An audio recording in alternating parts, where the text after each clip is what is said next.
Be ready for transcription.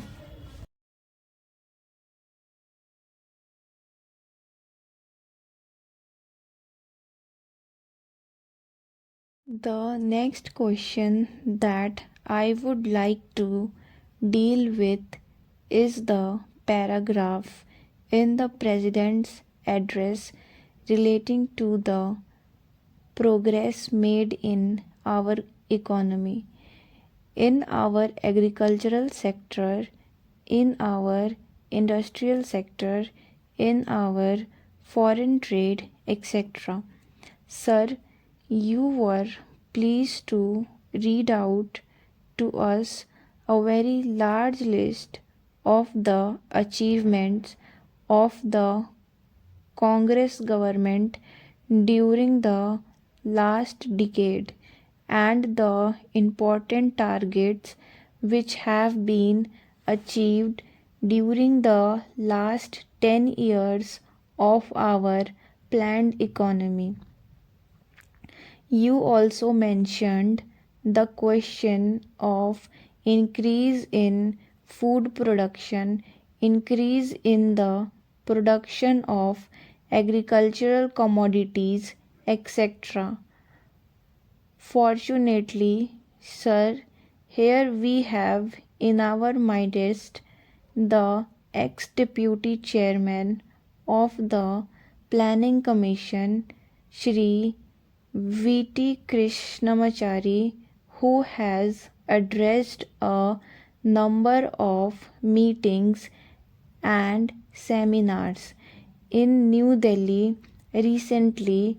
drawing our attention to the weakness in our agricultural sector.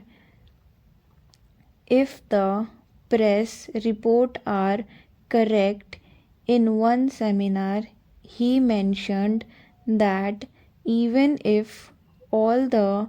targets of the third 5-year plan are achieved, still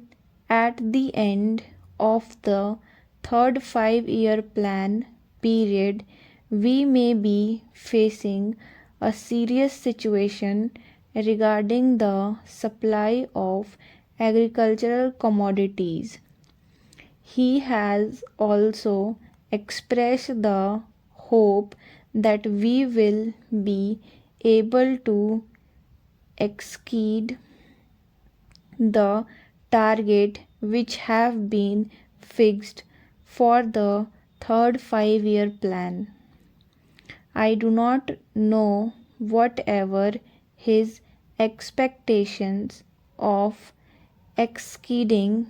the target will be fulfilled or not, but it is quite clear that we have not been able to give sufficient attention to the development of the agricultural sector. It has also been stated that development of the agricultural sector is one of the most difficult tasks which have been found difficult both by democratic countries as well as by countries in which total planning is going on. It is all the more reason, therefore,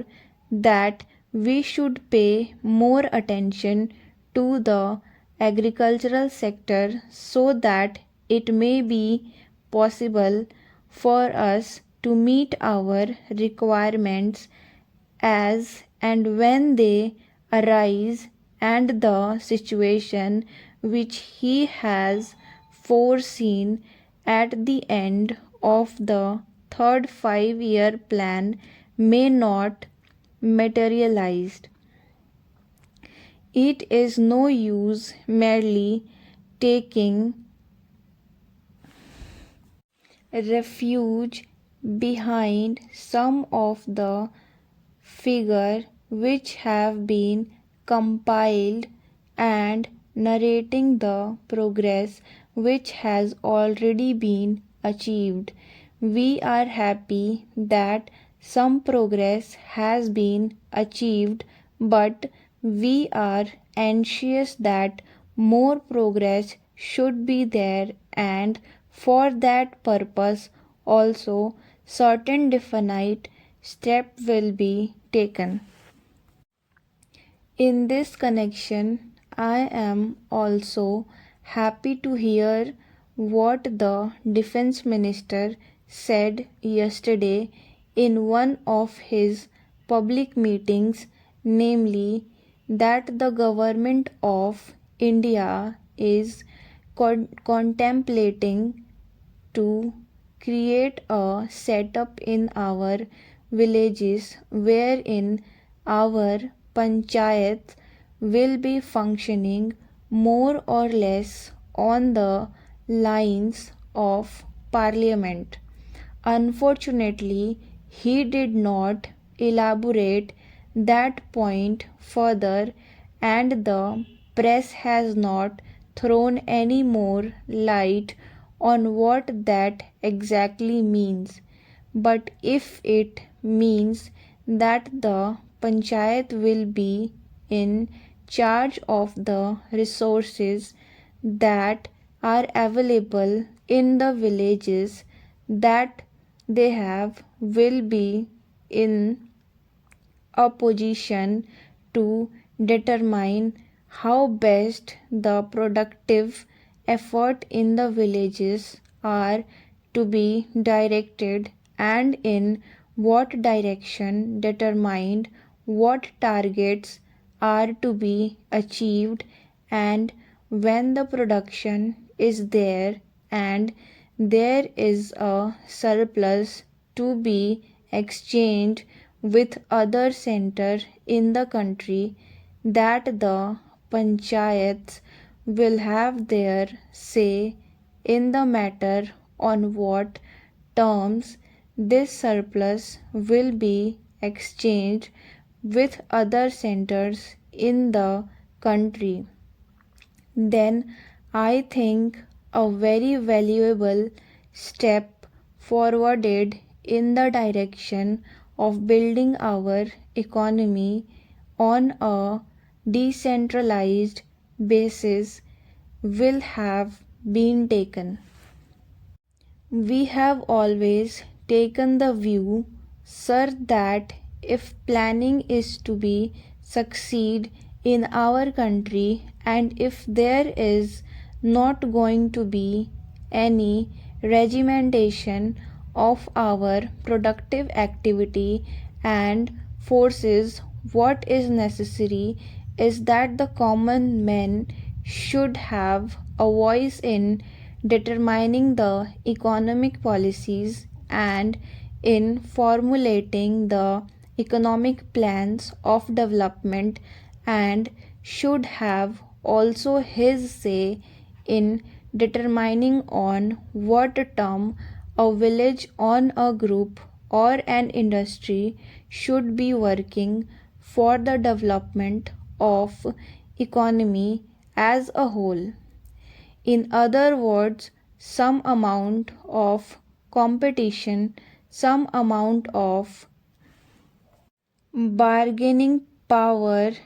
is to be generated in the lowest strata of our society and in the lowest rung of our economy, so that with the help of that bargaining power under the overall influence and policy of the Planning Commission, it may be possible for us to develop our economy in a manner which satisfies both the interest and the requirements of the nation as well as the aspirations of the people. When people feel that they also have their say in the formulation of policies and programs, and that such policies And programs are not something which is dedicated from New Delhi but are those which have been worked out by their own efforts and as a result of their own deliberations. To that extent, these plans are a part of their effort in the development of their region, of their own crafts, their own industries, and their own skills.